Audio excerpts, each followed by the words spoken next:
Hello. Hello. Hello. Can you hear me and see me? Yes, yes. Okay. I'm doing this from my iPad because for my tips and tricks, I'm going to do something on the iPad. And I don't know how to do iPad stuff from my computer. I'm sure there's a way to do it, but I haven't tried. So I figured this was easier.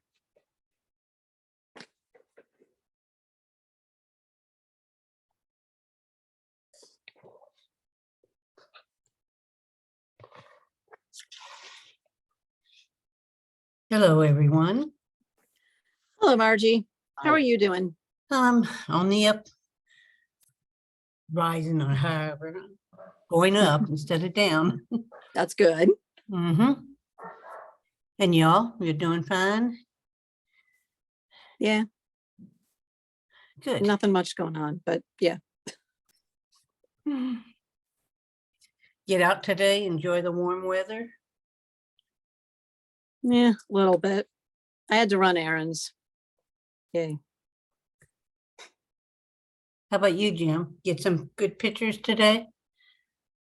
I don't think so. Unless my camera operated on its own. Okay. DL, I got a question for you. DL? I guess he's not here yet. Hi all. What is it? Hello, Hey, Carl. Carl. how you feeling, Marge? I'm doing much better. I'm out of the boot, out of all that stuff. I'm a little sore, but I'm doing so much better. Good.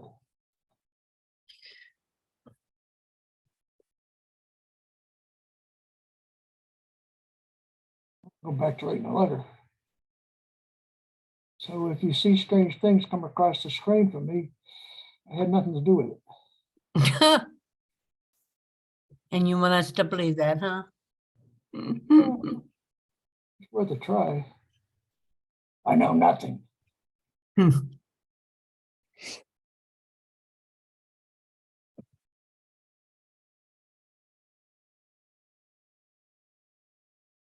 I took advantage of the weather. I went out in a convertible for a while. Where'd you go? I went out in North Park, rode around there for a while. And tomorrow I'll probably fire up the wood stove, only in Pittsburgh, right? I know.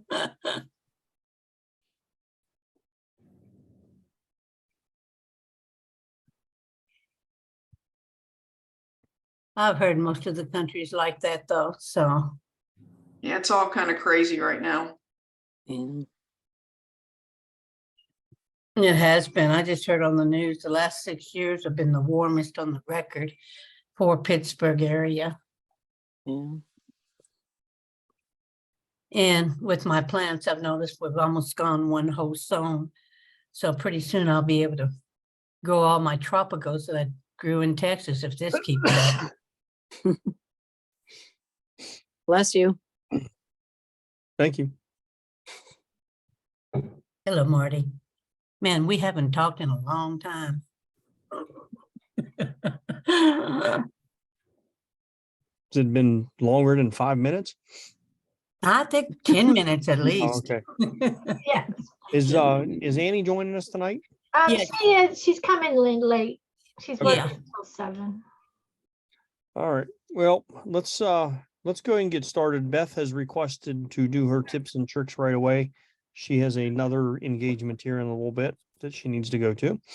So we're gonna start right out with Beth and just let her get her tips and tricks out of the way. And that way she can make it to her other engagement. So Good. Okay, so I've never shared my screen from this, so let's see how this works. But what I'm going to show you is an app called Snapseed. And Well, I'm picking screen, so let's see if this works.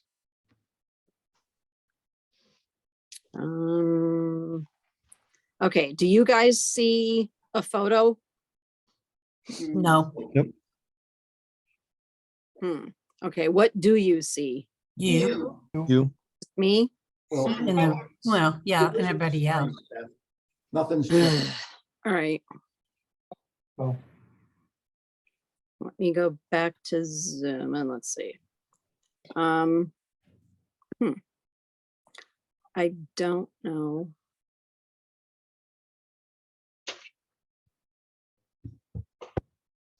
Let's see. Share.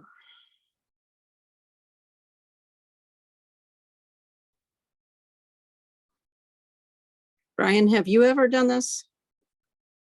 once a long time ago. Any idea whether if I joined the meeting from my Mac, if I'd be able to pull up my iPad? Because Snapseed doesn't work on the Mac, only on iPad and phone. iPhone.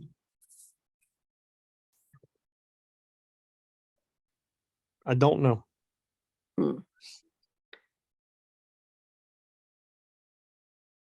Because it's not giving me, sign into the meeting from your iPad and see if you can switch over. I'm on the iPad, That's on the other one. but when I do, All right, add that when back. when I click the share content, the options that it gives me, I chose screen, but, oh wait, maybe that'll do it. Ah, we're Yep. getting there. You are sharing screen. Yes, got it. Okay. Do you have a picture of a tree with some Yes. like farmy things? Yep. Nice. Okay, so I took the photo on my phone while I was Okay. walking one of the dogs. You say, I bet I can guess where you took that. Yep, I think you know that spot. All right, I need to, there, aha. Okay, so this is Snapseed and it's from Google. It used to be free. I don't know if it still is. I can't tell looking it up in the App Store because I already have it. So it just shows me open. But believe that is there. You click tools. There's also a thing for presets, which I'll show you in a minute. But within tools, there's a ton of things that you can do. So I am going to do a couple of things just to play around a little bit. I'm going to hit drama. You have different choices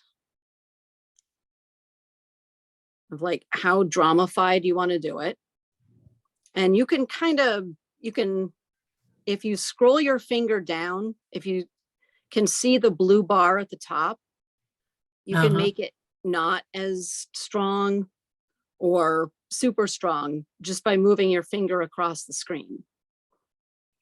And then there's a check mark you can click to accept it. And then let's see, I'm going to, actually the healing thing on this works really well because I got rid of the telephone wires really easily.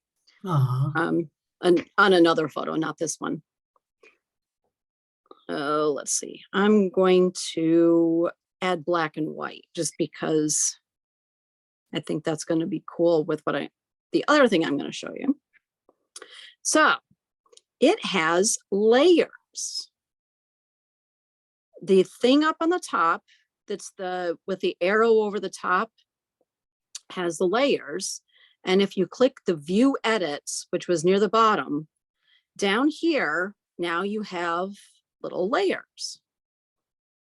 And if you tap on like the black and white one, the thing in the middle is actually for masking. So like I'll turn the mask on so you can see where exactly I'm masking. but, and I'm using my pencil, but it works perfectly well with your finger. I can see where I'm doing it a lot better if I use the pencil. I don't think I can make the area that it affects any smaller, which I wish I could. But you can, if you zoom the photo out, you can do just a smaller spot. But now all of those are black and white because I took that off within the black and white layer, but the rest is still the drama version. And then up on the upper left, there's an arrow just to go back to normal. There's like a rainbow thing at the top that you can scroll through and pick what you want to do. One thing that I've found out is there is actually a way to create a version of something and then actually save that as a preset that will show up in this section. So that's how I can actually take a picture with my phone of a negative on a light box. And I figured out how to flip it to be a positive image in Snapseed, which I could actually show you in another image, but I think I'd have to scroll back a long ways to get it. But then when you are done with whatever you want to do, you've got options for export where you can save it with changes that you can undo. You can save a copy, which is the one that I always do, or you can just export a copy with permanent changes.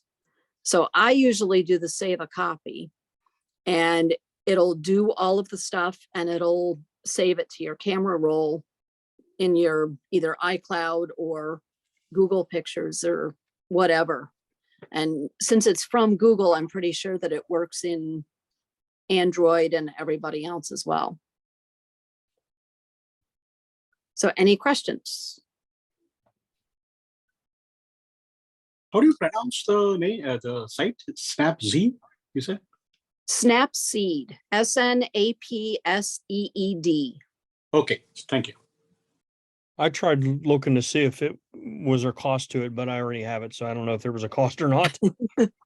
Yeah, I've had it for like, I don't know, 4 or 5 years at least.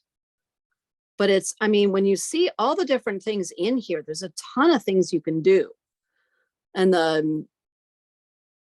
all of them work fairly well. And they're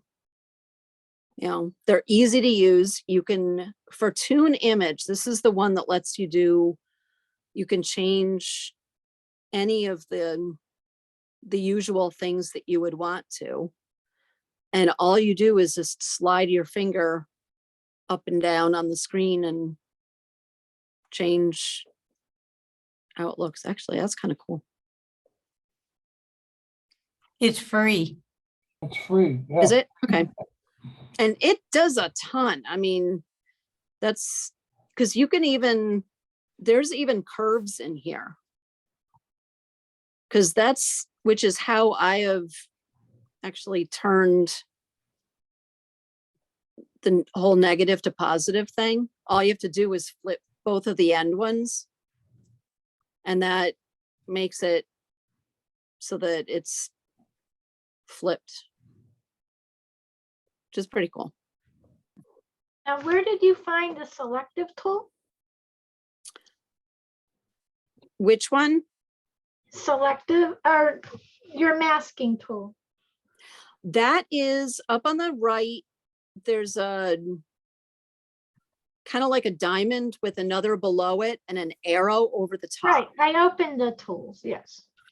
And then if you click view edits, all of the different layers will show up on the bottom. Yes, okay. So then if you click one of them, and I think you have to click it twice, and then choose the one that's got the paintbrush in the box. Toothbrush in the box. All right. Well, I have. Have you tried the HDR landscape tool or scape? Yeah. HDR is pretty cool on this. Okay. I'm And you can trying turn to the mask on and off too. You can also invert the mask if you want to do that. I'm trying to install it now. It says add credit or debit, add PayPal, redeem code. Well, when I got to it, it said free, so. Yeah, the first page said free, but then after that, it says complete install, and then it asks for all that. Huh. Now I skipped it and it's installing. Okay. Oh, It might be for the the full version or something. there might be add-on things that they have. I don't Yep. know. I have it on my phone, so I don't remember either. Yeah, Lack, because I think in the presets, I think that you can buy more presets or looks, whatever they call them. But even these, you can like, these are pretty cool. They said you can edit the raw formats too. Yeah, why is it asking me which app I want to use to open the app? You're special, Carl. Gee, thanks, Marty. are you on Apple or something else? I'm on Windows 11, Oh, which it said it runs on. I've never heard of an APK file, so I don't know what to do with it. I can't help you. I've never tried to do it on anything else. I looked for it in the App Store on my Mac because my new Mac can run a lot of stuff from my phone or iPad, but it doesn't run Snapseed. Does it automatically, once you download it, put it in Lightroom and Photoshop? Like Topaz and etc.? I have no idea because I don't use those. Okay. There's APK. Well, I mean, does it put it in Photoshop where you can go up to your filters and go to it? There's a tutorial, so It might, you might be once you save it, when you export it from this, Uh-huh. you can probably export it where you would then be able to open it in those. In one of those. But I Okay. think you'd have to close this and open the other one to do it. Yeah.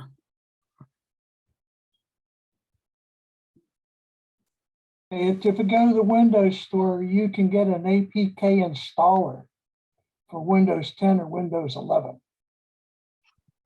That's free also. good to know. I'm done. Okay, I'm gonna try to go back to Zoom now.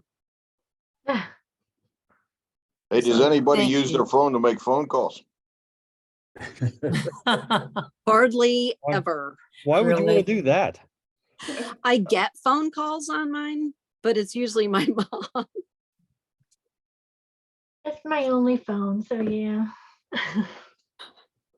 All right, did I stop Yes, sharing? you did. Yep. Okay, Very good. Thank you, Beth. there, and I'm back in, yay. Mm. So I learned things. I would like to bring up that Brian is next month for tips, and then that's it. So I'm waiting for other people. It can be 3 or 4 minutes long. It could be a video. It could be picture, how you process it. I don't care. Anything to do with anything at all to do with photos or photography. So I need to fill up the rest of the year. So everybody's going to jump up right now and I'll put them down for what month they would like to do it on. Everybody's going to be jumping to try to get their month picked. Marty jumped in on January. Yes, you did, dear. Gotta turn this on to talk. Yes, I have one for whenever. Okay, give me, how about, April? Okay, All right, I've got you down, Carl, for April. that's for the swing, correct? Mm-hmm. Mm-hmm, yes. On the 20th. I mean, it's Um, real easy, so you don't have to do anything. Just look up a video. I don't care, just anything that could be in tips. Jim, I have not put you down yet. No, you haven't.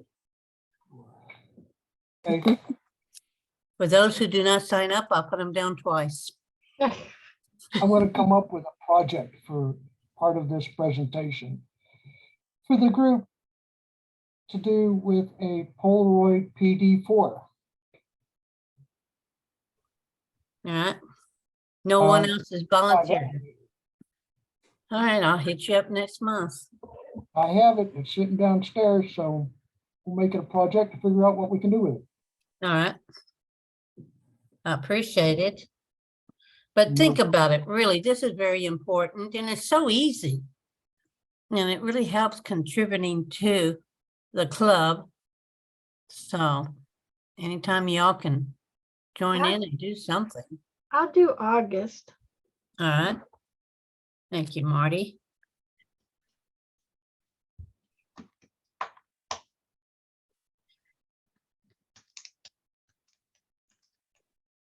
We're just gonna start drawing names pretty soon.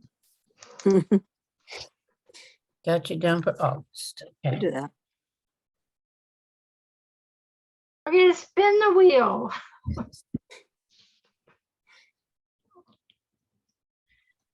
Okay. DL, are you on yet? DL's just, he's gone. DL, He's there. I'm here. may I ask you a question? No, you can't. Look, it's driving me crazy. I've been through Google. I've done everything I could think of. It's got to be something simple, but my keyboard, and Brian, you've got the same keyboard as I do. It no longer lights up. Turn it on. How? Are your Doesn't batteries light dead? up. Turn the light on. Is your battery dead? No. I just stole your battery. Download the instructions. Oh my goodness, I've tried that. I've tried so much that I don't even know what I have left to try. I just thought there was maybe a little key in here that I have not pushed yet to try to turn it on. I Does don't it know. have a switch on the back? No. I haven't looked at that How do computer you- in 2 years. What? I said, I haven't looked at that computer in 2 years. Do you remember how you changed the colors on your keyboard? Yeah, it was through the app. Gosh, okay. Yeah, it's driving me crazy because I work in the dark a lot of times and I can no longer do that. All right. I'll keep going through there.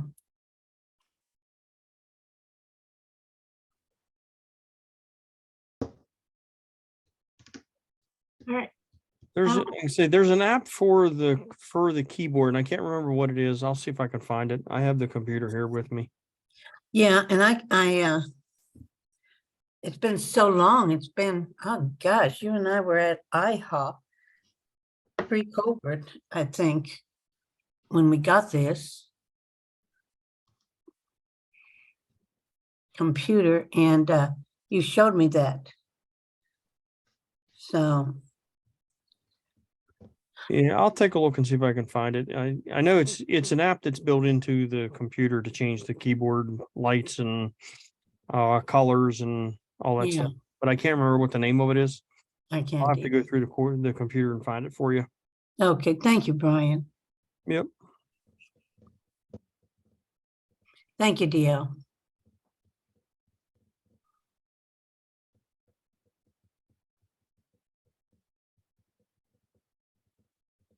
And that's it for me. I had someone send me a message, and they wanted to know about the shows and photos to enter. They have never entered before. So sizes of photos, it kind of just depends on our space. We have gone all the way up to, I think, 18 by 24, I believe. Marty, we've had the print size as high as 20 by 30, although there's not very many of those. That's the one I was thinking of. I knew they were pretty big. So size doesn't matter unless we're limited on space.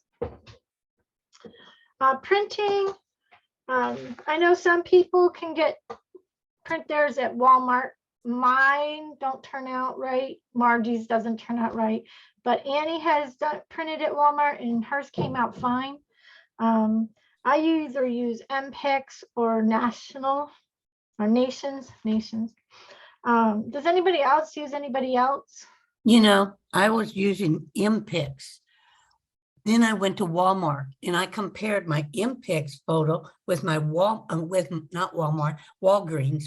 picture. And I was shocked to see that they were almost identical. Okay, so Walgreens, another place. Yeah, and they're so much more economical and you get it right then. Yeah, and I know, but there are size limits on there because I know I was going to print one at Walgreens and they didn't do my size. So yeah, you just have to look at what sizes they print there. right. Printing finishes, it kind of depends on you. I've done metallic paper on something that I wanted to pop. So like my Golden Pond and Grace's pink flowers, I put those on metallic paper. You kind of get an idea of what's going to look nice on metallic paper. And then I think I've done gloss and matte. I've done them all. I've done all finishes. Anybody else do any other types of finishes? I think somebody's done linen and on canvas. I think Melissa did canvas prints. Oh, I know Rex did canvas prints on. Yeah, that's right. So, I mean, that kind of just depends on you. We hang canvas prints. So if you wanted to print yours on canvas, that's fine too. Matting, that kind of depends on it as well. I've seen different colors of matting. I've seen black mats. I've seen white mats. So again, that is kind of whatever you'd like to do. I know when we did the museum, they wanted everything with white mats. So again, that just depends on the show where we're showing. So I hope that answers all the questions. When we hang them, we do the eye hooks with the wire on the back. No sawtooth hanging devices. So Heavy wire. yes. So does anybody have any other questions about hanging, or I mean, your photos for a show?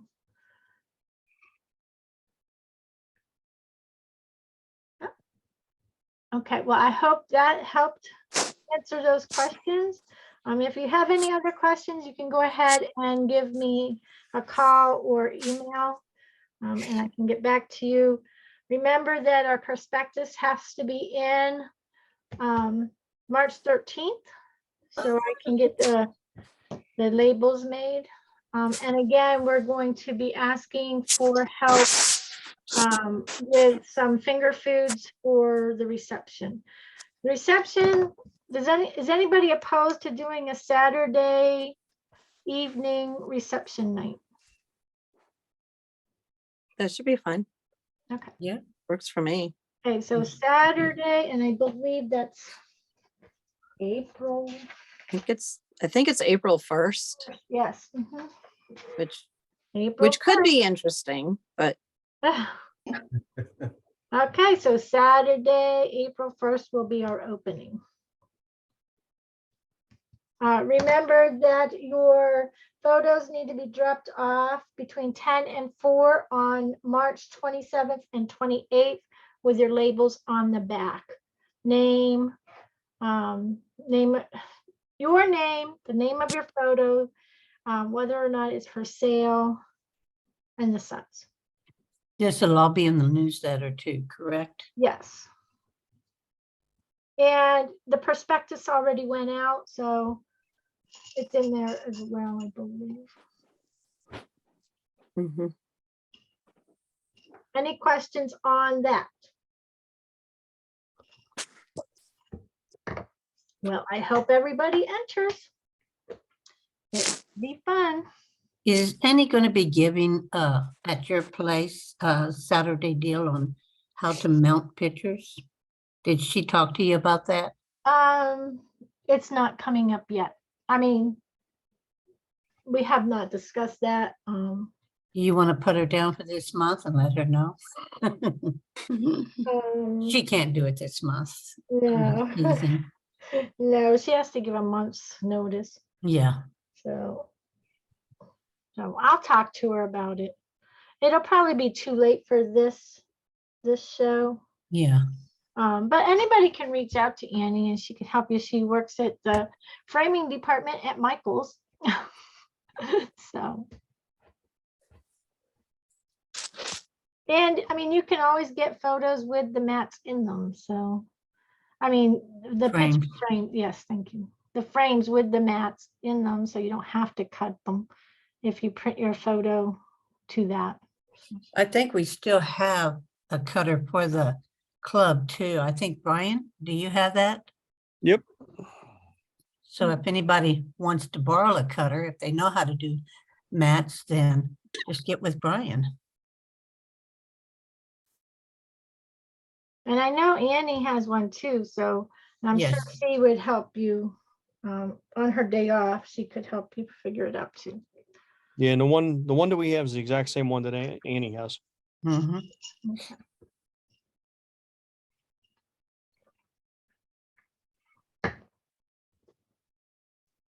Any questions? Okay. Well, you know my number, you know my email. It's in the newsletter. That's all I have. All right. Jim, you got some news for us tonight? Yeah, I can go over a few items. All right. Give me a minute here. I slip in for a second. So everybody knows I'm in the process of writing a letter for Harold Zion to use the social hall again. That should be into review by the council here the next day or so. Okay.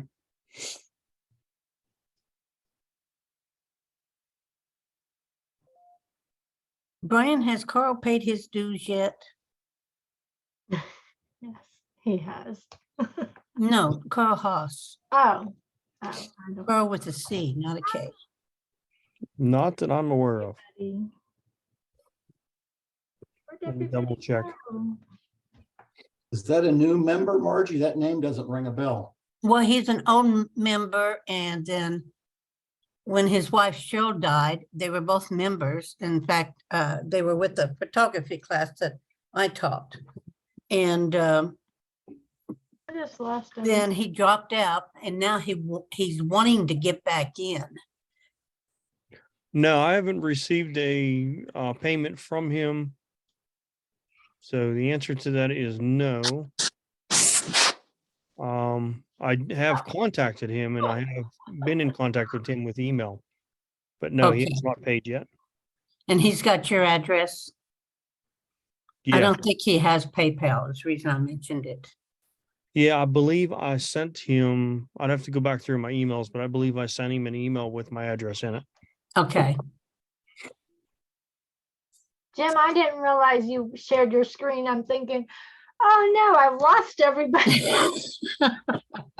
Sorry about that, Marge. That's okay. I'm working on like very limited sleep for this whole month. So Bless your heart. Margie, before Jim starts, I'll do the November. I have problems with my iPad. That's why I couldn't get on sooner, but I could do November. Oh, good. Thank you. Okay. Okay, I've got you. Sorry, Jim. No problem.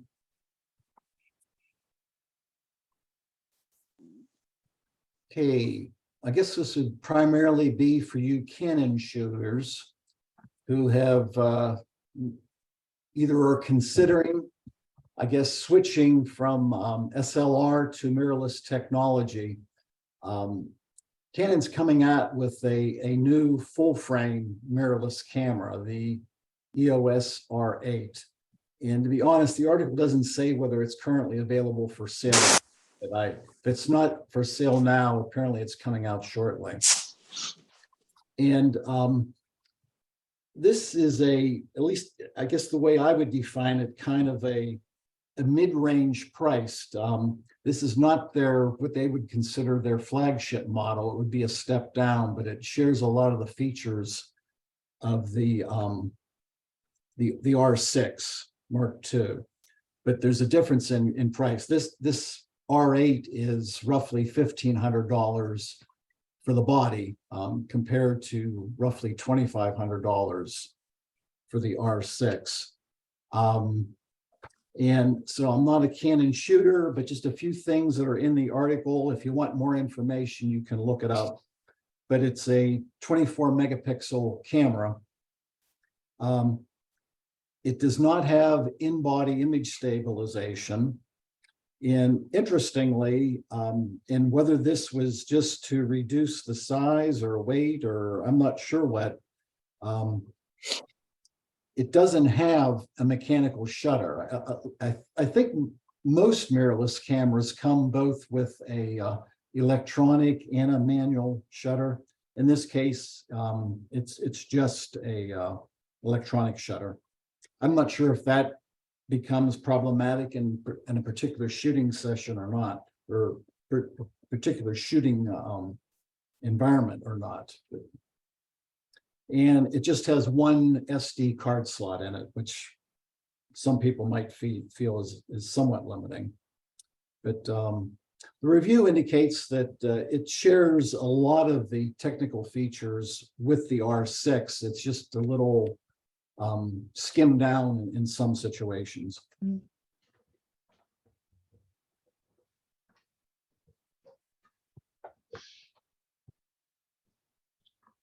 And for your non-Apple phone people, Samsung Galaxy S23 is coming out. In this case, the review is on the Ultra version of it, and it's roughly $1,200. And it has a built-in Lightroom app for mobile editing. And Samsung, the last few years, I've got a Galaxy S20. And of course, like every manufacturer, they continue to up the sensor size and the number of lens. In this case, they've gone up to as high as a 200 megapixel sensor for the 23 millimeter wide lens on the camera. And you can also shoot that lens down at 50 megapixel as well, and I believe down to 12 as well. So you kind of pick and choose what resolution you want. The other three lens on the camera, the ultra wide angle is a 12 megapixel sensor, and then the two zoom lens are at 10 megapixel each. So I've been pleased with my Samsung, but and the other thing that I guess they've improved is the night photography feature. So if you need a new phone, might consider that.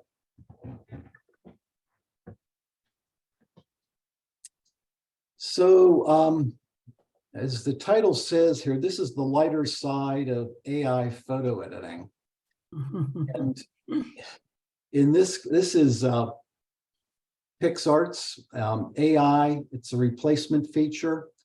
And so you can kind of show it a photo and tell it what you want to replace. And in these examples, it's typically a couple that's decided to replace their ex because they like the photo but didn't like the ex in it. So this, and I don't know the meaning behind the red flag here, but in this case, the man was replaced with a flag. In this case, the man was replaced with a snake. In this case, a baguette. In this place, a dog. But it's, I mean, obviously it does a pretty nice job with the replacements. I mean, you would never know. And that's it. That was just more for humor than anything. That's funny. This next one, Beth had forwarded to me. And is Beth still with us or is she leaving? No, she left. She had to Left. jump out. Okay. So I was hoping that she would kind of fill in on this particular one, but so we've been talking every month about AI this and AI that and what it can and can't do. This is a digital asset management app. It doesn't do any editing. It's strictly digital asset management, but it's AI driven. And what you can do is feed it however many photos you want to feed it. And it will apply its AI technology to automatically apply keywords to the photos. And let's see what else is. The cost is $99. And it does this fairly quickly. In the article, the guy said he had a catalog of some 88,000 files, and it was able to process those files in about 2 hours, which to me seems relatively quick. So it does the auto keywording. It also apparently can talk somehow to those of you who are using Lightroom. It can detect the collections that you've made in Lightroom and manage those collections in this particular app as well. So you would, if you decided to use this for asset management, you'd still have the ability to utilize your Lightroom collections as well. And then you can, in addition to doing searches on keywords, you can do searches on basically anything that would describe the photo. You could do a search on dark clouds, sandy beaches, waterfalls. It even mentioned the type of photo, like a high key photo, or was it the, I can't think of another example, drone photos. So if you're interested, it's available. Someone had recommended to Beth, I think it was someone from the other photo club, from the New England Photo Club, had suggested her consideration for it. So it looks pretty interesting though. Does it mention what model it's using, or did they develop their own model? What type of AI driver? No, what model they're using. Are they using one that actually exists from another company, or did they develop their own? DL, you were fading out on me. What model? Yeah, what model AI are they using? Are they using a commercial one, or did they develop their own? Let's see if that middle sentence there is going to standalone. I don't see anything there. Well,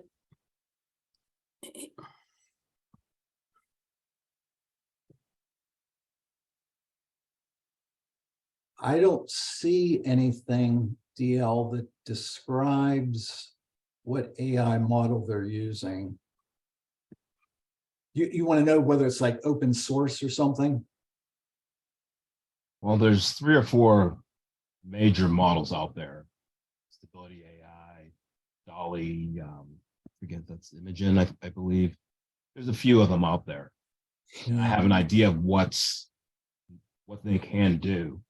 And it's not, I shouldn't say it's not difficult, but depending on how big the model is, will determine how well it can recognize anything. Like you said, you went through 80,000 images in a few hours. That seems like a lot for a long time. Yeah,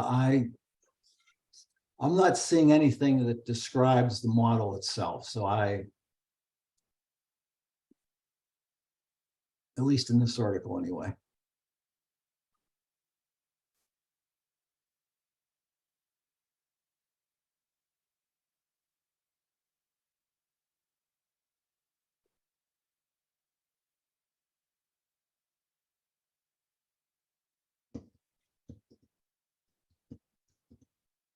Not here, DL. All right, never mind.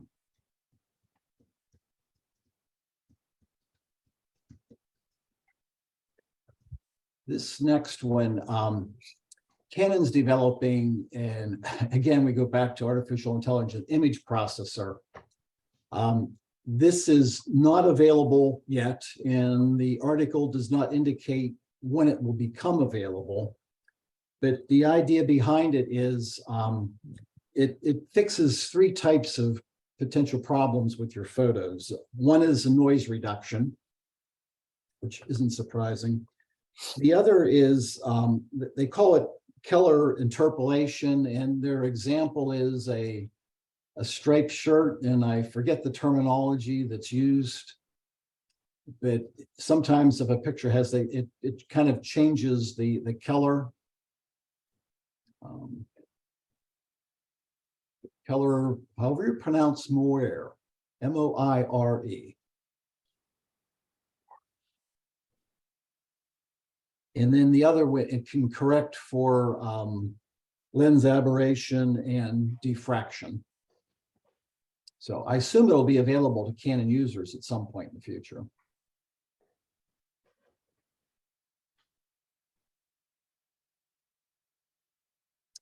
And here's just a few photos here. This is National Geographic's Picture of the Year photo contest.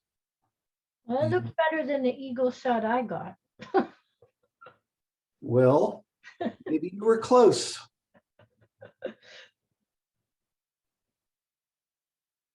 But I guess that's the winner. You're capable of doing that one, Marty. You just need to get the right number of bald eagles and Yeah.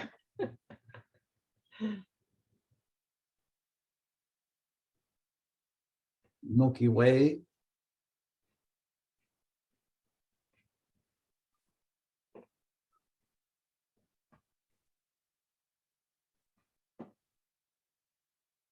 Some fog, I assume, in the morning.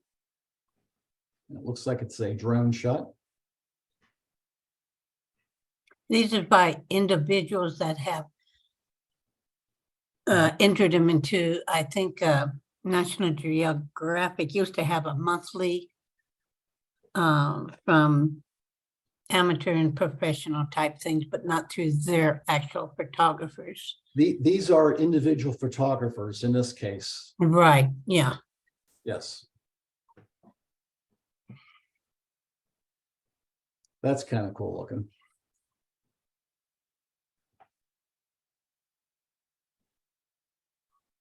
Maybe we can do a photo walk there sometime. Yeah.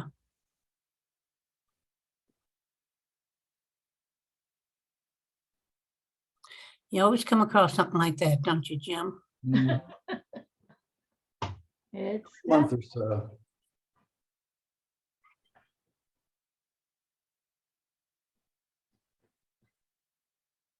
Hard to know whether that's a drone or an adjacent mountain there.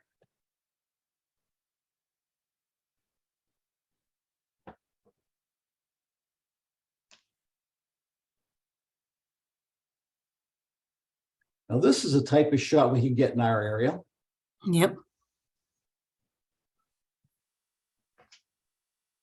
And there's another drone shot.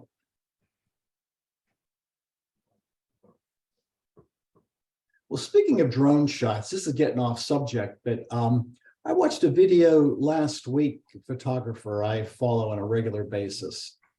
And rather than doing a drone 500 feet up in the air, they were even doing more simple things. It was some shots in the forest. You know, a lot of times you'd say, boy, I wish I was 10 foot tall to get that shot. This guy was using his drone anywhere from like 10 to 20 feet high just for that purpose. Not necessarily, you know, a 500 foot looking down type shot. I thought that was a pretty cool application for it. I think that was the last of it.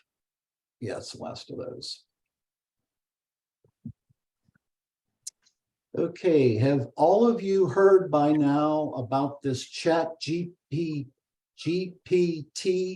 application? Yes.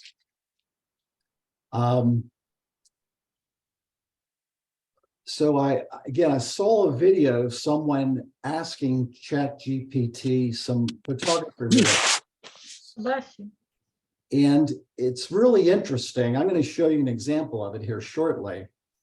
But it's become controversial, just in particular, I think, in the realm of education, as far as students are able to give it some topic, and it can literally write a dissertation for you on the topic.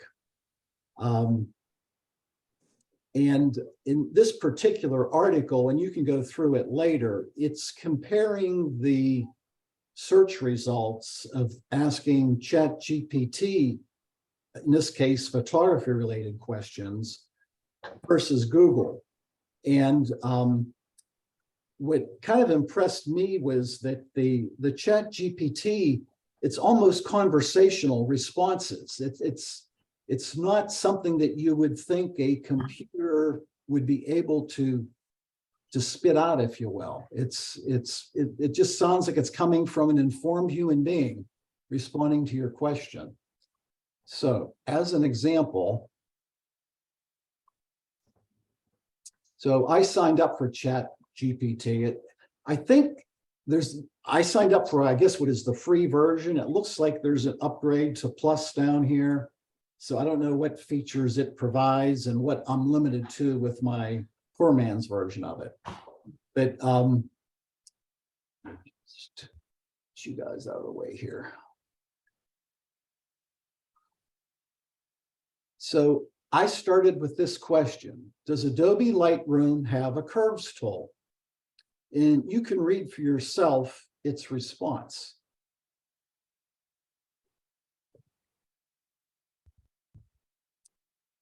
It just looked like Scott Kelby responding to my question. And then the second question was, can you show me an image of the tone curve panel? Well, in this case, it apologized because it can't display images. But it went on to explain what it does look like in Lightroom. And again, in very conversational method. Does Lightroom allow access to the tone curve panel from a masked area of the image? Yes, and it goes on to discuss how you would do that. So, let's see here. How do I do a new chat? Just type at the bottom, Jim. Oh, I'm sorry. Yeah. You guys Yeah, are start typing your question at the bottom. all right. That box, that inbox. I see it now, but your photos were hiding it from me. I didn't see it. So does anybody have a question to ask? Oh, come on. What is the weather like tomorrow? Are we there yet? Why is the sky blue? Oh, that's a good one. What is Friday's weather for? We'll start with that because that's the first one I heard. I think that's too easy, but it will be interesting to see how it responds. Are you editing? Hmm. So there's interesting. So it's not for current information. I just learned that. It's limited to some information. They just put the data in just totally till up to 2021. Yes, September 21 is what it says here, Bob. September 21, yeah. Right. Yeah. It doesn't give you anything after after 2021 because all the information has not been put in yet.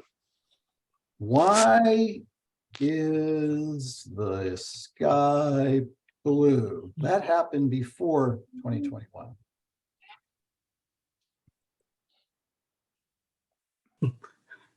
Rather scary.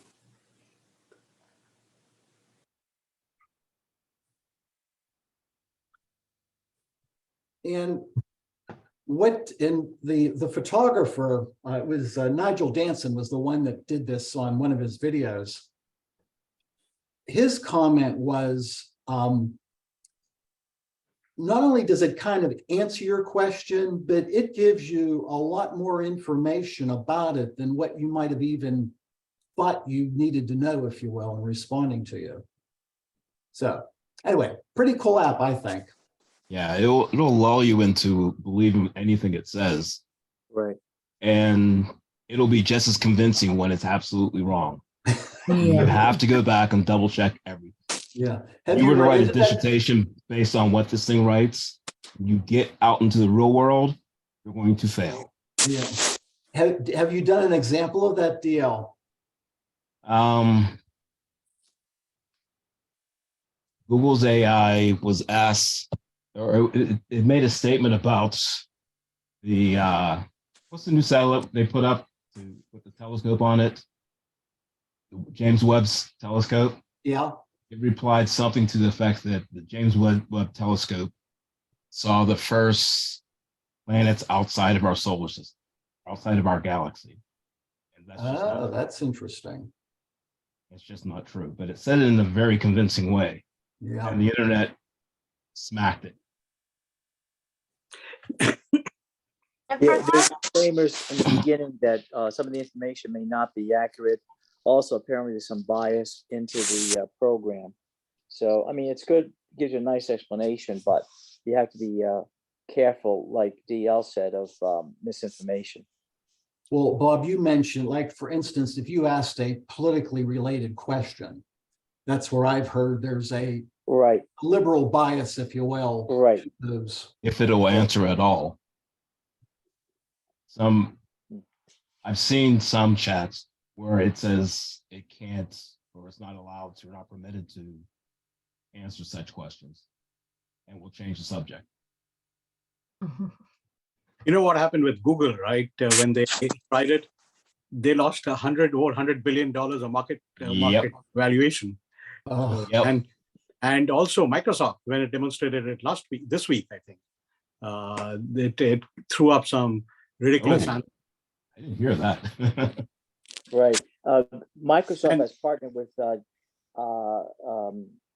this program, AI, to use Bing, and that's what Bing failed miserably and all that. Right. And there's a professor in Princeton who came up with an antidote to ChatGPT because it's used in education by students, for cheating and all that a lot right now already. So I forget what that antidote is. Anyone recall? There's a competing program which recognizes if a submission is AI generated or not. Yeah. Yeah, it's got to happen. Yeah. yeah. Well, and despite whatever shortcomings are at play now, I mean, obviously these technologies improve with time. In my mind, if this is the beginning of it's an impressive start, I guess, to the technology. Funny thing is that it's not really the beginning. They've been working on this since at least 2015, 2016. Yeah. Right. It's been growing fast. It's become very popular because it is kind of cool, as long as it's actually right. Right. Double check everything it says. That's all. Well, Dale, what I think is impressive is, like, it would be one thing if I asked some type of generic question about photography, that the system would have some AI understanding of photography. But when you can It ask doesn't. it a question about a specific application, and it has all that detail built into it. That's what I guess you really It's not wonder, really built how is into this it. being It's programmed? basically it scoured the internet and it read something about Lightroom, read something about this other application. Yeah. And what it's generating is it throws out a word and then it goes through some sort of algorithm to figure out what we as humans would expect the next word to be. And that's how it sounds conversation. Yeah. But does it know what it's talking about? No. It knows what it's read. But does it understand it? I don't think so. Jim.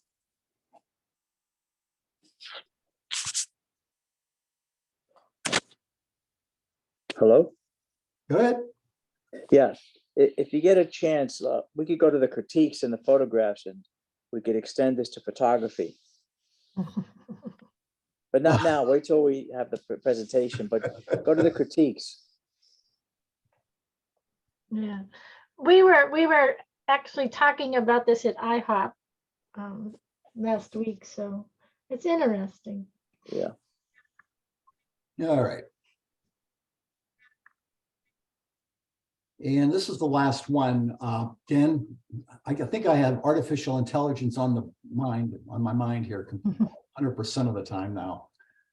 This article is the US Copyright Office told a judge that the Copyright Office does not think that AI artwork can be protected with copyright.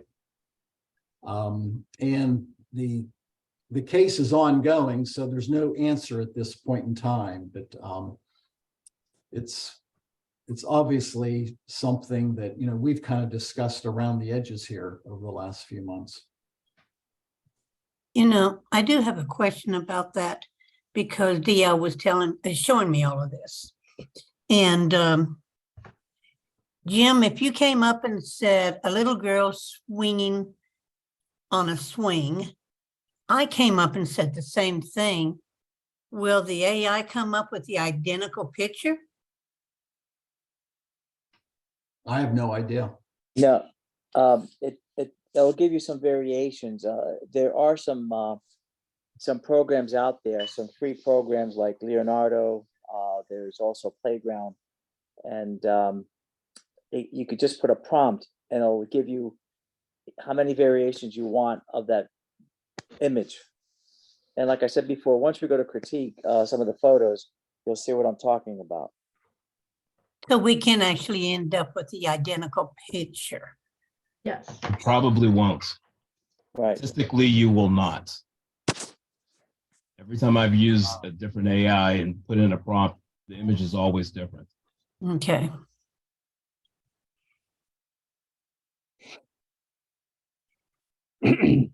Probably that's why it's not protectable. And even though with with Midjourney, if I put in the same seed, it doesn't always come out exactly the same. Always a little bit different. I think one of the reasons it can't be copyrighted because all this information is thousands of images that are put in the computer. So whose image are you using and all that? So can you trace it back? I don't think you can. Yeah. All right, that's it for me. I was going to have you click on something that was on your screen, Jim, but Oh, I'm sorry. that's okay. On the top right corner of his news channel there was a article about a very popular Instagram photographer that they have now found that all the stuff that they were doing was AI, and he's in some trouble now. But he was a portrait photographer, but they were all AI pictures. He was using them for just advertising purposes, you mean? He was using them as his Instagram feed, saying that he was taking these pictures of all these people. But they were AI generated. It's AI generate. Mm. See, that's what I mean by you can do all this stuff with AI, and eventually you're going to get out in the real world, and it's going to come back to bite you because if you can't do it in the real world, you're screwed.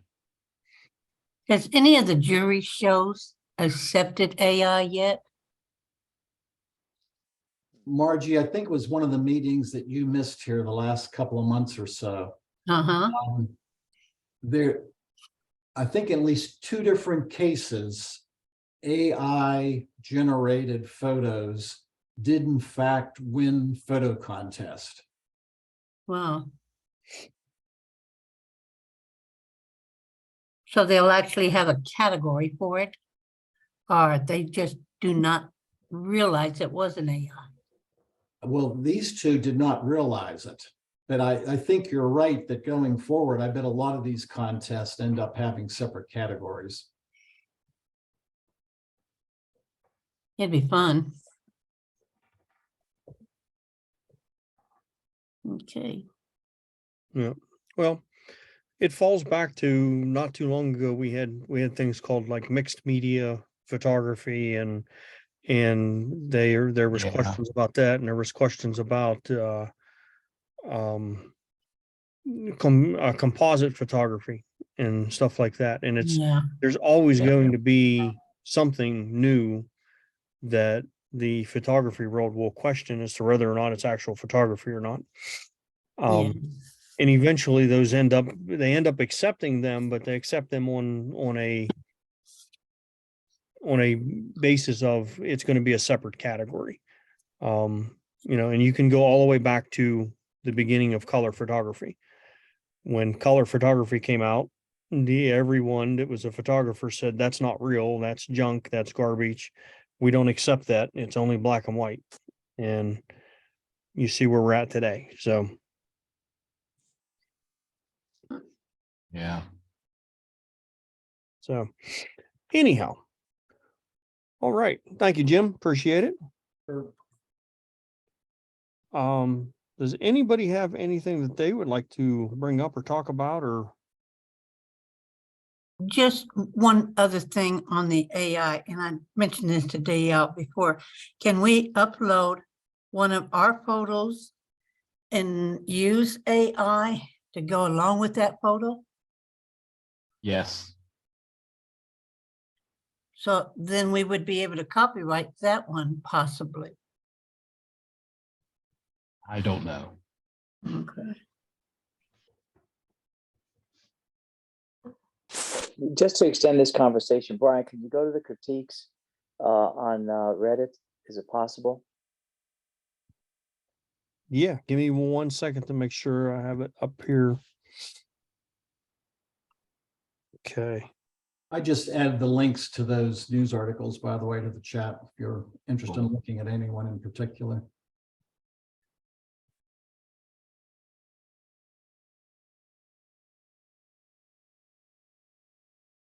Let me get that out of my way here. Okay. You want to go to just the critiques? Yeah, the critique, just the critiques. Yeah, scroll down a little bit. Scroll down. Okay, stop right there. Tulips. The lady, portrait, and the tulips. So that one and that one. Right. Okay. The thing is that there's a program, a free program called Leonardo AI, and what you do with this is put a prompt, and there's even a program that you could establish different prompts like camera angle, lighting, and so forth, subject matter, and that elderly lady is AI generated. It was not taken by any camera, and the tulips also are AI generated. You just type in the prompt, tulips, red, lighting, lenses. In other words, everything that you would normally put in to describe a scene, an object. But that's how AI is in photography right now. Now, certainly all the variants, you could generate as many variants as you want, but I took 4. This was the best one of the 4 that was able to be generated by this program at Leonardo AI. And as you could see, it's not bad at all for just AI generation. So it's a powerful tool, but again, it's not true photography. What you're using is a computer to get many photos that have been put in the process in the neural engine to bring out this one photo. But some people may use it to cheat. Some people may use it for adding to their photos. The one that you could change your own upload photo emoji, I believe, is Dolly 2. These other ones just take your photo and use the elements like the color to make their own generated photo. Okay. But the tulips, look, the tulips are amazing and all that. I mean, and that one is I thought it was impressive that it was generated.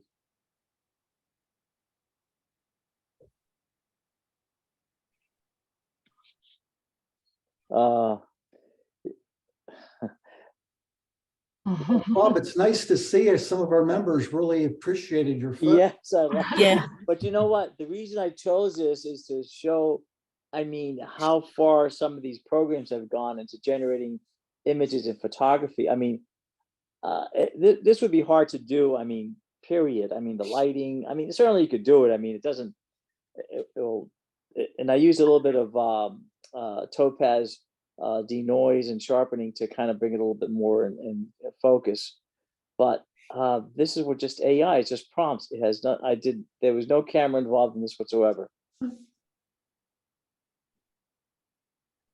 So that's how crazy this AI in photography can be. And now you could do other things with these programs, but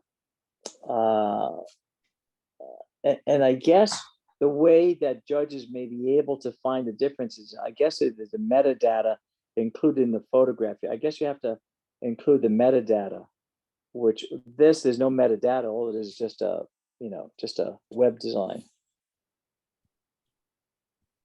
I Hey, think Marty. we need to establish a new rule. Yep. I Well, think you know Marty what? needs to amend our rules. If it's AI generated, it has to be noted. Well, I don't think we should. I don't know. Personally, I think we, and the reason I put this as critique is just to kind of have a dialogue going about AI and photography. I think We're a computer club maybe, but we're based on photography though. So it starts to become, that's what we're really about, playing around with AI. Honesty is really going to play into that because, you know, Right. you get into Photoshop and do the same doggone thing as this picture here. So once again, you know, it's going to be a lot of honesty has got to play into this. If they're showing at a show or a jury show, especially. I need to ask for your metadata before we can. Well, yeah, I mean, that's right. Margie says honesty. And that's the thing. I mean, you know, as a photographer, you do photography, not be a computer geek and do this and all that. And that's what's doing this, these, you know, individuals that are just have a computer, have a lot of time. And I mean, you get interesting subjects and all that. But again, for photographers, no, I'm not even sure in jury competition we should put AI as a category. I mean, because you can't. I think on this photograph, we shouldn't exclude it. Just let us know what's going on. So we don't think you really developed it. Well, but again, as the individuals made at the bottom, they thought it was a photograph, and that was not being honest and all that. yeah, I think that I understand your point of doing this, but at the same time, the people that took the time to make comments on it, thinking it was a photograph that Right. you took, you've done them a disservice. Well, And they're not here tonight to. Well, I'll just add a comment that I apologize, and it was just for discussion in the Thursday seminar. But this becomes a good learning tool. You know, if there was an image of this kind, you know, AI generated or not, what are some of the issues on lighting and composition and style and everything. So, I mean, as a training tool, it's worth discussing. What are the pros? If mine come out that well, you can ask me if I did it or not.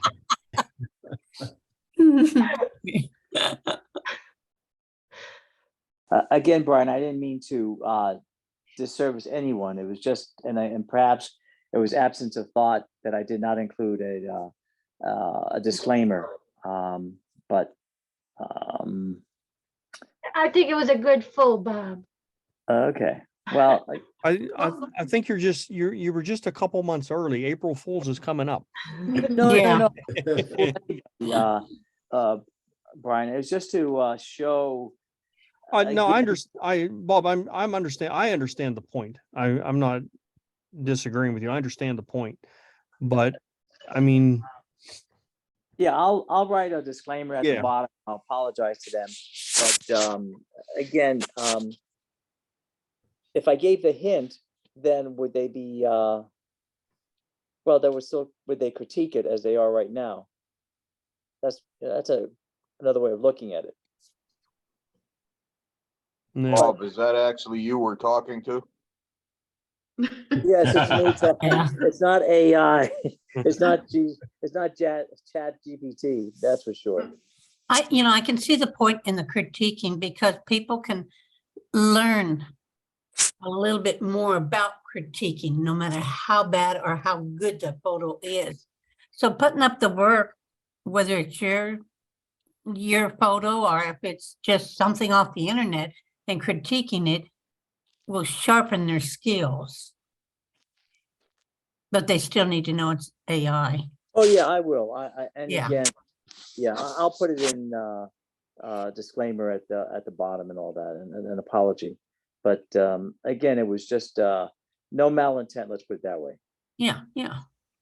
And we're not going to see it in any jury shows, right? Absolutely not. We're going to be Absolutely not. looking for it. We will. No. I mean, there's variations that you could generate and all that. But no, I don't think this is photography. I think it's just you can make a stock photo yourself and use it, perhaps. I don't know, but no, it should not be in any juried selection. Yeah. Well, Bob, we're not going to trust you again. He wanted DL and myself and everybody to get involved in this. Well, It was all him. Yeah, so I'm the fall guy, but that's okay. I'll take the hit. But I just again, it couldn't was just figure for it out. conversation's sake. I tried to figure it out, Bob. I couldn't get it.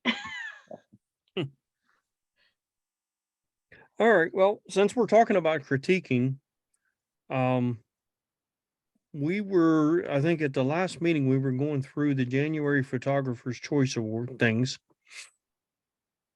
It was down to one of yours and one of mine, Brian, I think. I do believe so. And that's the reason I'm going back to it, because I really wanted mine critiqued. And I was waiting for that. Although Now, we didn't critique Bob's because he wasn't there. Yeah, I was just going to say we didn't do anything with Bob's pictures because he wasn't here. So Bob, And Linda, were you at the last meeting that we critiqued? Yeah. Okay. Although Okay. we did do one of yours. Okay. Yes. So Bob, you got 3 pictures in here. Was there what we were doing was just picking one of the 3 and going over it. Whichever one. This was just at the state prison here in Greensburg. It was kind of empty. There was nobody in there, so I figured let me just walk around and take some photographs. Is it in use? No, it's all completely empty. Okay. They I was say because the last time I tried to take a picture of a prison and it was in use, it didn't turn out too well. Yeah, bad. No. What do you call it? No, this was the Greensburg State Prison. The road is still paved, and I just got out of my car, walked through the fence, and just walked around the entire perimeter, and saw scenes like this that were kind of vivid and stark of a prison, and that there's 2 fences, one of the outside fence and one in the perimeter, and there's about 10 feet, and in between the 2 fences are these barbed wires that just would cut anyone, not just on the ground, but also on top, as you could see and all.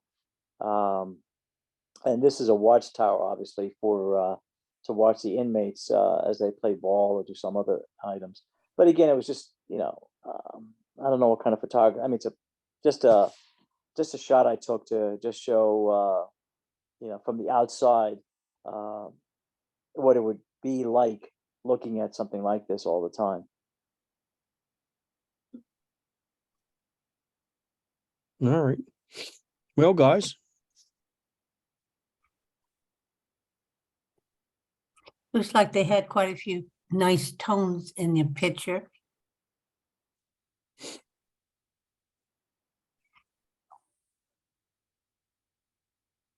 I would like to have seen the barbed wire to your right, taken where it was not blown out. this up here. Mm-hmm. Oh, okay. Is there frost on the ground that day?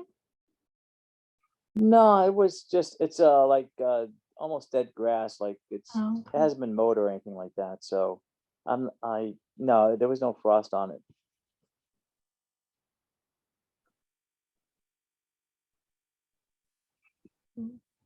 I don't think anyone could have escaped from this environment. There's another photo, Brian, that shows you from the fence, looking inside the prison. Okay. We'll grab it here in a second. This picture here, I like the black and white on it because of it, you know, just it takes away color and all that kind of stuff. I like that. I would cut off this whole half of the picture Okay. Yes.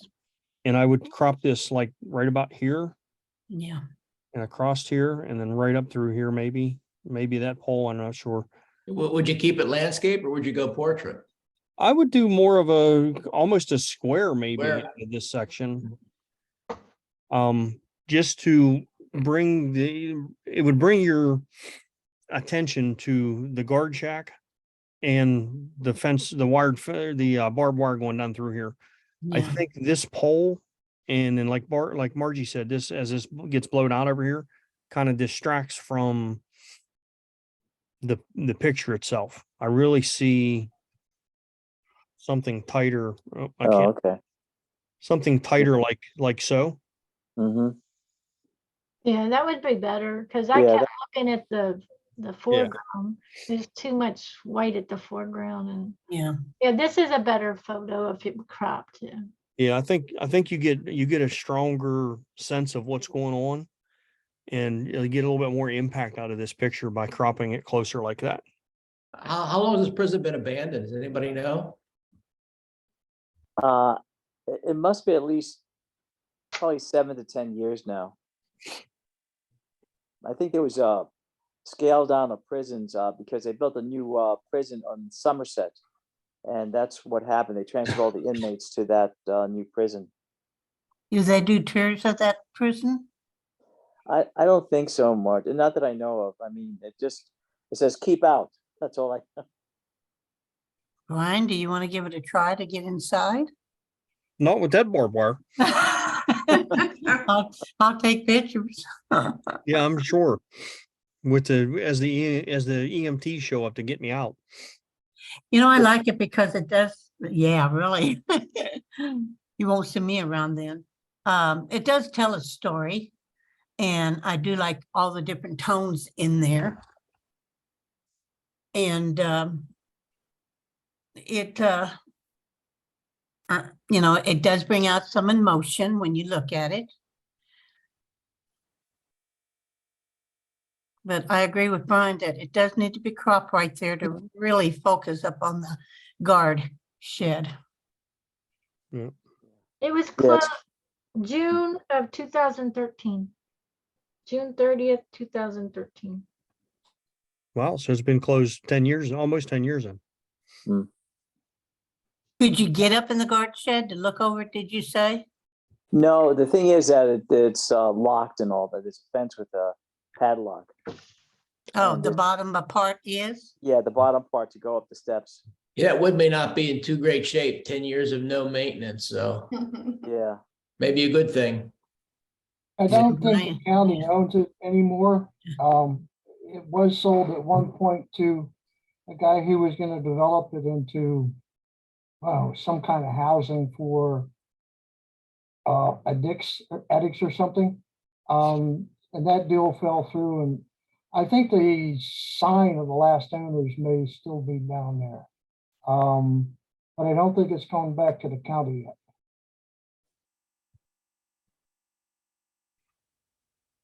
Pretty neat though. I like it. Yeah, I do too. And I have to agree, and I know y'all gonna be shocked, but black and white would be better. Yeah. Is better than color. So this is the other one you were talking about there, Bob? Right, yeah, it gives you, standing by the fence, what they had to look at. Again, there's two fences with the barbed wire in between, and you could see the growth of, I think, wild bushes or so forth, but that's looking from the outside in. And there's a big courtyard, and I guess they played baseball or had sports there and whatever it was to keep them entertained. But it was Looks just of like interest. AI to me.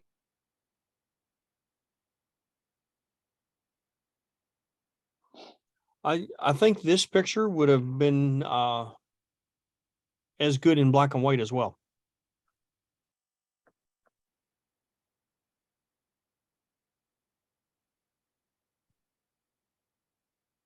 Yeah, it's a pretty big place. I mean, it's a hefty walk all the way around it. But yeah, I see your point. The black and white make it more dramatic. Mm-hmm.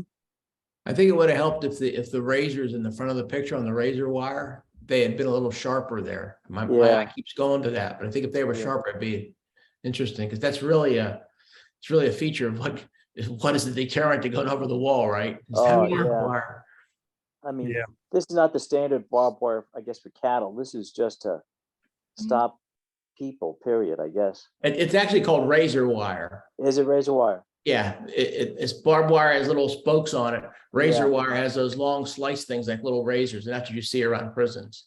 Yeah. I've actually been in a lot of prisons. Have you? Yeah, Inmates, as an inmate? no. I'm I gonna used to go say, in we for- got some interesting stories here. I do. I actually go in. I used to go in as part of. I worked for Avery Dennison, and we made retroreflective license plate sheeting. I'd go into the places when they were, applying and making license plates. I was a technical guy. Hmm. That and highway signage are both done in prison. So I've been in prisons all over the country. Jeez. Wow. Interesting background there. Yeah, well, you'll see something else about it when you go in. You go around the guard tower. One thing isn't in this picture. There's always a bunch of plaques and pictures of the sharpshooters. Oh, yeah. Yeah, one extra little deterrent for the inmates. Yeah. The guys in that guard tower are really good shots. Yep. Yep. No, that's one place you can use a drone anyway.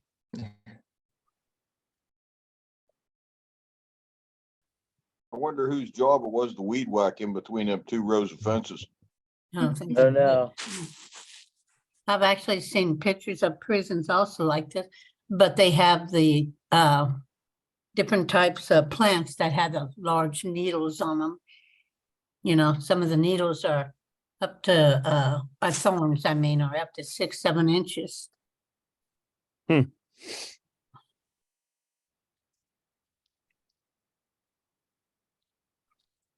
Interesting. All right. Thank you, Bob. Thank you. Marty, I believe we did your snow. We did. Okay. Oh, that's nice. I like the name of this, Brian. Dancers in the Night. Is this yours, Brian? Yes, it is. Oh, it's really nice. I mean, Nice doesn't count. No. When you look at it, it looks like people, like acrobats on top of each other, just kind of like a pyramid formation. I don't know. That's what I thought initially. Yeah. Cirque du Soleil, right? Cirque du Soleil. Yeah.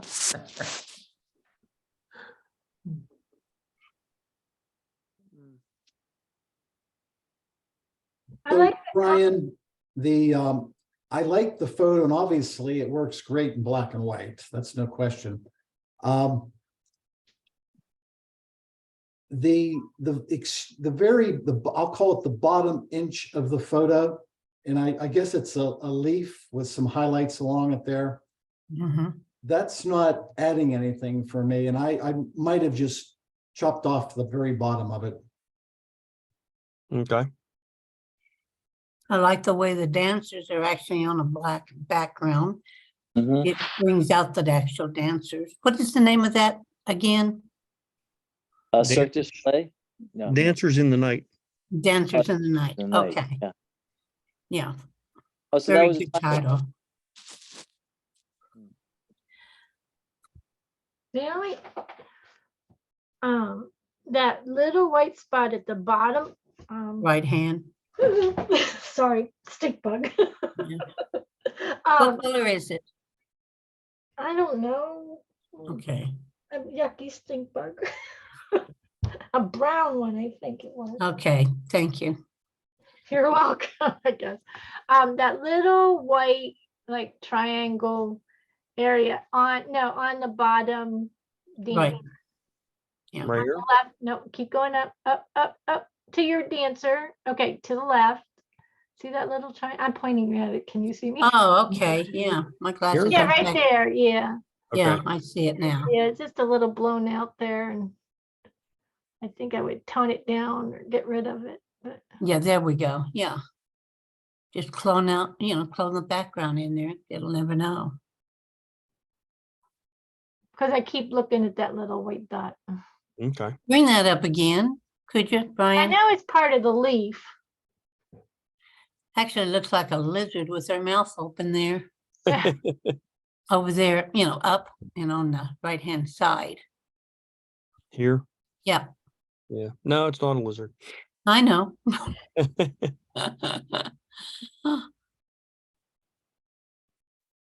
I think it's beautiful. Brian, I think for people to fully appreciate your post-processing of that, you should show the original color version of that, because I think you had that somewhere on Reddit at some point. Not in color, no. Oh, I thought I saw a color version of it. No. Hey, Brian, did you do that exclusively in Lightroom or did you go to Photoshop for that one? Lightroom and Okay. Topaz denoise. Okay, That's it. so you have the black background, everything right out of Lightroom, didn't have to go to Photoshop. It's great. Yeah. Brian, did you use your light with this when you took it? No, this thing was 15 feet away from where I was at. Hmm. That's true. Phipps.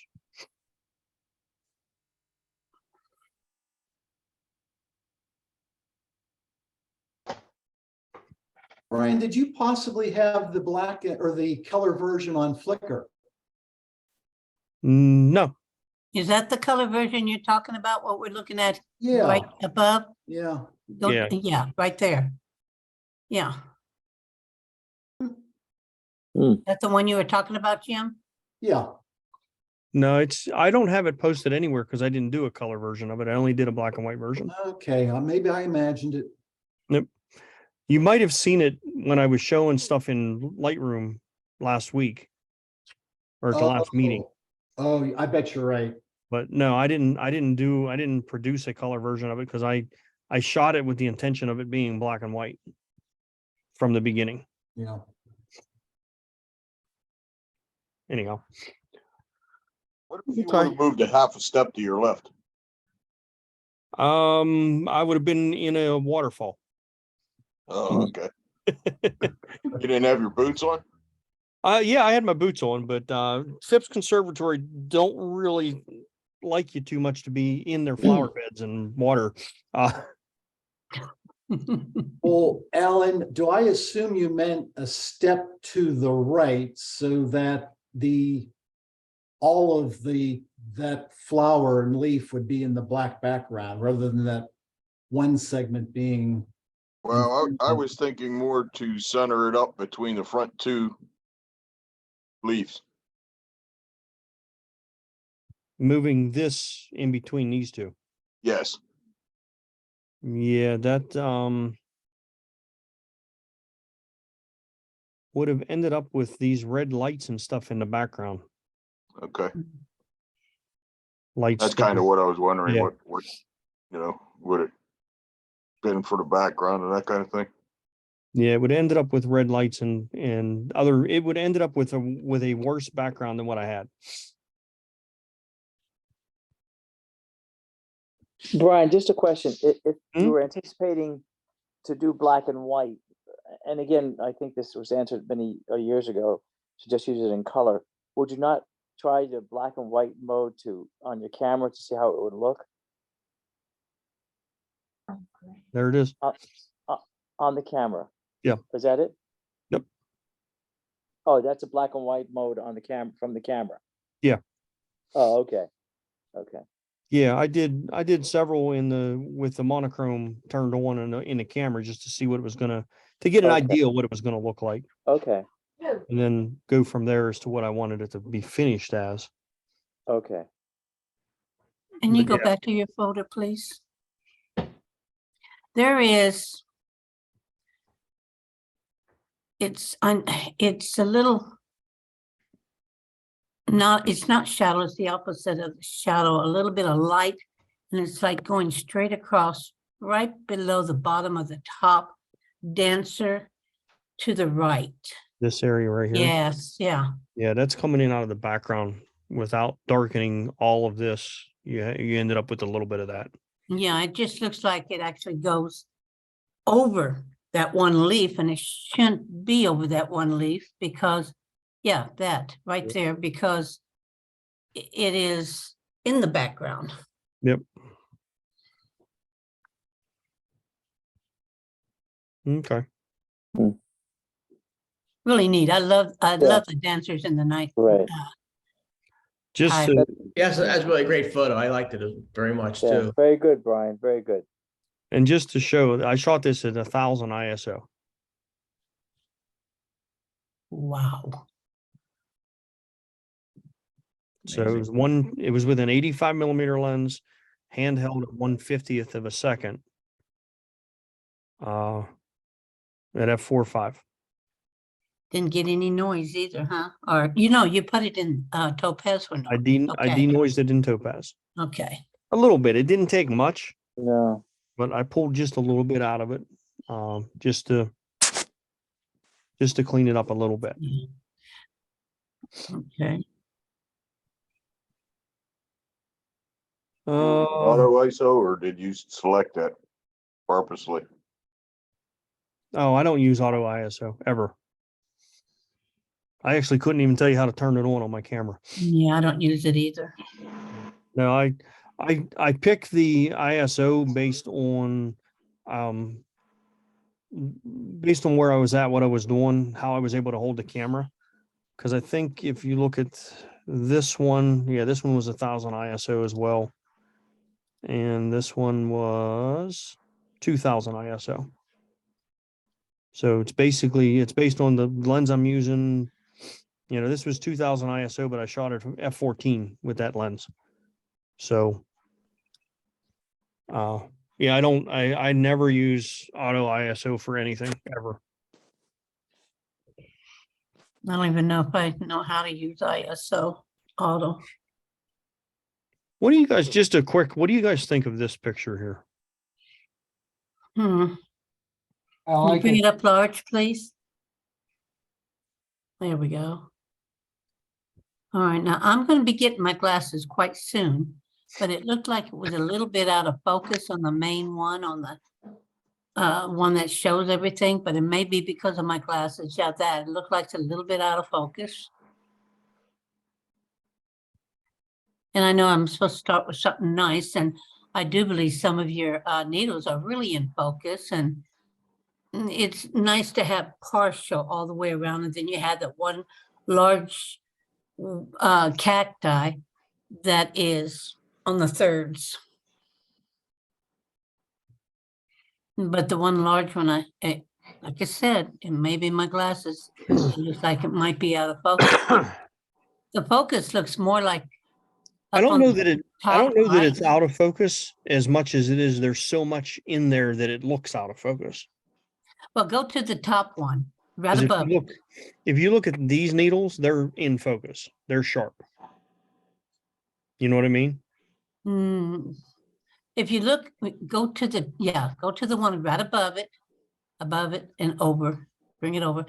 Now go through there. Now those look like they're really sharp. Like Yeah. I said, it might be my glasses because I'm getting new ones. So, Okay. All right. That's all I wanted. Just thank you for that. And I don't know, Brian, he's got these needles going in the left field that doesn't belong to anything. these ones here, Yeah. I almost took that rock out because I wasn't sure about the rock, but then well, I would love I to worked see. on that rock quite a bit to get him where he's at. Those needles sticking in off the edge. I don't know. Yeah, Yeah. go for it. All right. And Jim, So we needed to Stop do. needling him. Oh, Thanks, That Carl. was Appreciate bad. it. Jim, we needed to look at this photo, right? That's right. All right. Let's look at Jim's photo. My telephone wires. Love it, love it. Anybody who does not know me, I love telephone wires. Are those windblown telephone poles?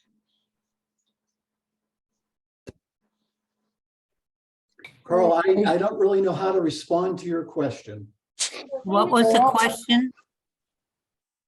Windblown, like in when the tree leans over? It looks like they've all been pushed by the wind slightly to the right. Yeah, I Well, see that on some I of was, them. I was looking at that too, Carl, but if you look at the bottom two telephone poles, There's they're perfectly straight. And then as they go up, they start to lean. So I don't think that it's like the picture being leaned or anything like that. These guys here are perfectly vertical. The Yep. poles And are up on the not top too, vertical. you have a good vertical one. What was that, Jim? The poles are not vertical. Not all of the poles are vertical. That is true. Yeah. And I think that's just the way they are in the field. You know what I mean? Yeah, they are. Yeah. Yeah, it depends up on the ground. I mean, I kind of like this a lot, actually. I got nothing against windblown poles either. I think it's a great shot. I love Yeah. the horizontal bands coming across, and then the telephone lines actually go up and around and do things, and you have those yard arms at the top of the poles and the insulators, and I just think it really goes together well with the ground that it's. Can you blow it up one more time? Jim, where'd you take this? So if you're going from out George's Station Road, if you were headed to Twin Lakes, there's a farm field up on the hillside there. That's Cameo Lane. Yes, exactly, Alan. They all blew over at one time. About Did 5 they? years ago. Yeah. Wow. Well, there's nice leading lines, and I like the different texture and color of the landscape, which kind of accentuates the photograph. So Yeah, and the leading line starts over there in the Yeah. corner too, which makes it Right. nice. right. I like the story of farmland and technology. I always like that. Is what I see. I see. It's life. Yeah, It's I see farmland, but we have technology running right through the middle of it. Well, and that's an interesting thought, Brian. And I guess, I didn't imagine it in those exact terms, but I actually took similar photos at this location maybe 5 years or so ago, but actually from down at the farm field itself. And this is actually across the field with I'm not sure, it was my 100 to 400 millimeter lens. I don't know where I was at this point. But what I went there primarily because I had been planning on going back. When I saw the cloud formations that day, and I knew from a previous trip, the fields had the colored bands on it. I thought the colored fields and the bands and the clouds just kind of matched up well together. And of course, as everyone's mentioned, the lines and the poles are leading lines through the photo. So it seems like it's a good combination. Yeah, I was gonna mention, I like you had the cloud formation. It was very similar to your ground pattern, so. Jim, the only thing I would try, and just try it and look at it, is maybe just bumping your contrast up just a hair. Yeah. I was just thinking the same thing. Just a little bit, just because it would accentuate boy, that was a big word for Brian. It would bring out your shadows in your sky just a hair more.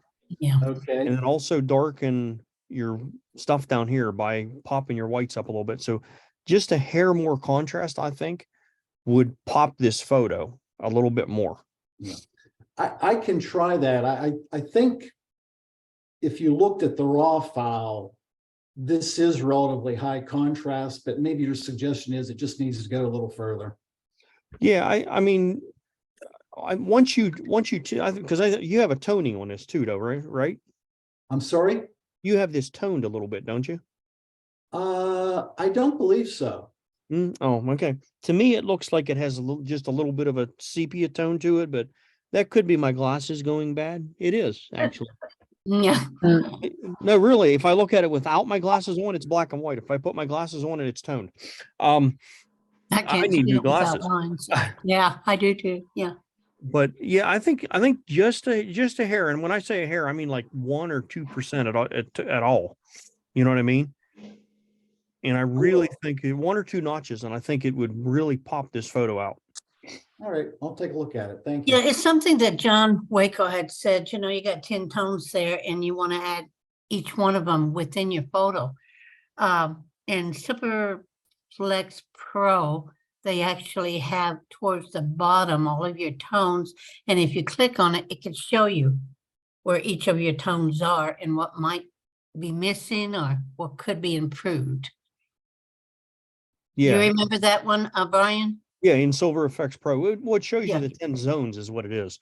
Uh-huh. So it's Ansel Adams' zone system. Yeah. And a truly good black and white photo should have all 10 zones in it, all of the zones. But then you go from there different directions if you want something to be monotone or not, or Right. a certain direction. But you still have your tones. Yeah, I think just a hair of contrast would make a huge difference in this photo. For me, I don't know. And like I said, try it, look at it, and see what you think. I don't know. I think it might help a little bit. All right, thank you. But I love the subject, and I like the story behind it. So No, I like the subject. Y'all know that. To me, that's life. yep. Okay. All right, guys. I'm supposed to talk about Lightroom layers, and I got to be honest with you, I didn't know we had a meeting tonight. I lost a week sick. Well, we only have 10 minutes left, right? I know, but I'm gonna at least pull up Lightroom here real quick. Maybe. Oh no, that's Lightroom. Photoshop. That's what I'm supposed to be using. Yeah, I was gonna say. Okay, so Photoshop. I just pulled this picture up real quick. What I want to show and we could talk for months about layers, and I don't think we would cover everything that are possible of doing. Right. But in Photoshop, they've, over the last few years, they've added this in with adjustments. When you do your adjustments, it automatically makes it a layer. And I think that's one of the best things that Photoshop ever did.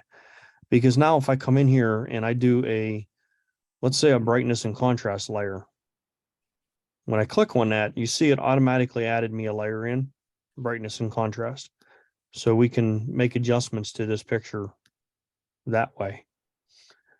Or I can go in and do a levels and lighten that up, darken this up. But each time you do that, it gives you a layer, which is really nice, because if I get 10 or 12 layers on here while I'm working on this picture and I want to go back and shut one off to see what happens, or shut two off to go back or whatever, I can go back in and look at those particular things. So I don't have to go into the history. I don't have to go into, Margie help me, or the history brush or anything like that. Because I have, it's automatically giving me a layer to work with. Right. And which is, in my opinion, really good. Let's do a color. This is a exposure layer. I think that, yeah, this picture needs to come down, and then we need to go into the levels and bring that up. I can no longer even see the picture. My eyes have gone so bad. And brightness needs to come down some. But anyhow, that's what I mean, that's just a real quick thing that I wanted to show you. That's much better. I like that. Yes. I hate Photoshop. So, and then it has all these that are automatic layers, are nice. Now we can get into, you can get into the different types of layers and how they feed through and darken and lighten and all that kind of stuff. That is a long process that we can talk about. But unfortunately, I'm not ready to talk about that tonight. Like I said, I lost a whole week. I didn't even realize that we had a meeting tonight till 6:30. When my reminder came up and said you need to leave or 6 o'clock, my reminder came up on my phone and said it's time to leave to go to Panera Bread, which, you know how long it's been since we did that. But anyhow, there's a bunch of different ones in here. I use mostly brightness and contrast, levels or curves, depending on which way you want to go. I work with levels a lot. The exposure one, and then you can do a vibrance one, which is nice because now we can bump our vibrance and our saturations up.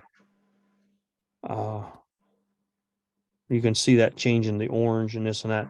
But now I can go in here and say, well, I can take that off, or I can move that to the top. Vibrance, actually, the vibrance looks a little bit better, but I don't like it up in here, so I would have to pull that red down up there. But I like the vibrance in the orange. It really made a difference in the motorcycle. But anyhow, that's what I wanted to show you real quick. Just these adjustments now give you layers, and it makes it a lot easier to come back and change things again. If I want to go back into my levels again and adjust that, this top is really blown out on this picture, and I don't know that I can fix it quickly and easily. But anyhow, that's what I wanted to show you. So we at least talked about layers a little bit. I'll do some more stuff with layers, maybe put a video together for you guys that I can upload for y'all to watch on our own YouTube channel with layers, because there is so much and it's so in depth. Margie can attest to that. I love layers. And I love, I mean, it's hard to do a photo without layers. It is, especially in Photoshop. But And like selection tools is another thing I use a ton of. Yep. So and like I said, it's nice because this does it automatically. It gives you a layer, so you don't have to think about it. You don't have to make a new layer and then go to adjustments. You can go in here and click on brightness and contrast and make a brightness and contrast layer that you can later go back to, change it, adjust it, or delete it, whatever you want to do with it, or just shut it off. anyhow. Any questions about that?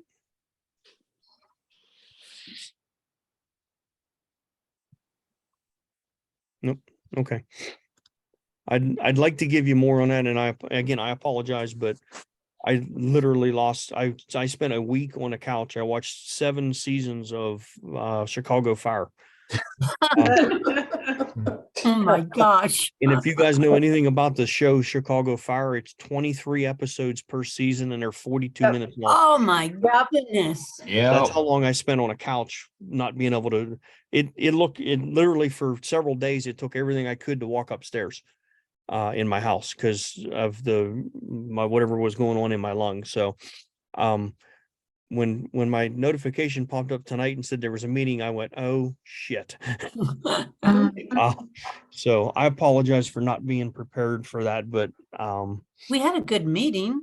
we did have a good meeting. We did have a good meeting. I thank everyone for participation. Thank everyone for doing their part, and I thank everyone for their comments on the critiques. I like the fact that we're doing critiques with every meeting now. I think it's great. Are we still, like I said, I've missed several meetings now. I'm still doing on the just not at just every meeting, but also am I doing it at the WPS meeting? We're doing it for every meeting at this point. We're adding at least a 10 to 15 minute critique session on every meeting at this point. Okay, no, none of the half an hour ones that we were doing or an hour one or anything like that then, okay. Well, it depends. Like tonight we did almost an hour, but yeah, Okay, we're adjusting that as we go, but we are making sure that at every meeting there is at least some sort of critiquing involved. I love that. Absolutely I love knew it. you would, Margie. I know. Well, you know, critiquing is a learning tool. It not only helps you improve your photos, but it also helps other people by giving your opinion. Does not mean that their opinion is your opinion. I have disagreed with a lot of critiques on my photos, but I've learned a lot from them too. I agree. DL, you're distracting me. And if we do it enough online, we'll get even more out of it. Hint, hint. I What was didn't that, hear Carl? a I'm word you sorry, said. I didn't catch everything. If we do critiquing on Reddit, we'll get even more out of the process. Yes, Yep. yes, yes. Keep in mind, a lot of people who are posting their photos on Reddit need critiquing because they may want to use that photo in the next gallery showing. So they want to see how they can improve the photo so they can have it printed for the next gallery. So please don't overlook those people. Brian, a quick question. Do you know when you're having your Photoshop classes? Are you starting one? Yes, we will be starting in the month of April. April? Okay. Yes. It will be the first Thursday of the month. Okay, Starting great. in April, and it'll go April through November. It'll be 4 months of Lightroom and 4 months of Photoshop. It'll be April Okay. 6th. Yeah. Okay, great. April And is that the 6th, same definitely. church? The church is still up in the air. We're waiting. Carl is presenting to them to see if it'll be available. If not, we have other options that are available to us. So I'll be letting everyone know once we know where we're going to be. Okay. Thank you. Yep. Oh, hey, Brian, just one item I should have brought up at the beginning of the meeting. I did hear back from Hannistown. Those of you who have tree photos at the Hannistown Education Center, they're in the process of taking that exhibit down. They were hoping to have the photos down this week, but I didn't get a confirmation back from them. But I'll let you know, but I'm going to say sometime within the next week or two, you'll be able to go to Hannistown and withdraw your photo. Okay. Okay. Margie, Marty, do you have a station Saturday coming up, or did I miss that? No, it'll be March 25th. Okay, so March 25th, and that'll be the first one for the year, right? No, No, I missed one. Second one. yeah, we've had a couple. Oh, we have? Yes. I had one in February. Oh, okay. And he's How did gonna that- do it on matching. How did that go? What? I had a few people. Grace went, Dio was there, Linda was there, Beth was there. It went well. Okay, good. I'm sorry I missed that. I am Well, too. you know, I can't go on Saturdays, but I'm sorry I missed it as far as even talking about it. So I apologize. Oh, no, that's okay. Um, Also, I wanted to bring up dues are due. If you haven't paid, please pay your dues so you can get in the show. yes, we will be, or Marty will be looking at that, or whoever's doing that. If you have not paid your dues and you drop pictures off for the show, they will not be submitted.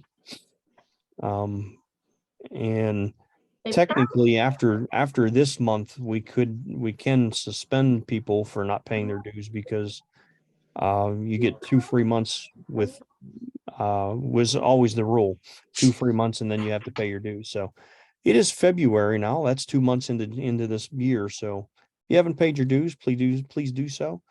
If you're not sure if you've paid your dues or not, give us a holler. We have a list and it is up to date with everyone that has or has not paid dues. So let myself know or Marty know, and we can look it up real quick for you and let you know. Margie can do that too. Yeah. Brian, I have John, Tom's check in the mail to you. Okay. No So problem. watch for that. Yep. All right, Brian, guys. Yeah. what was that first day of the classes? April 6th. April 6th would be the first one. That's the first Thursday in April.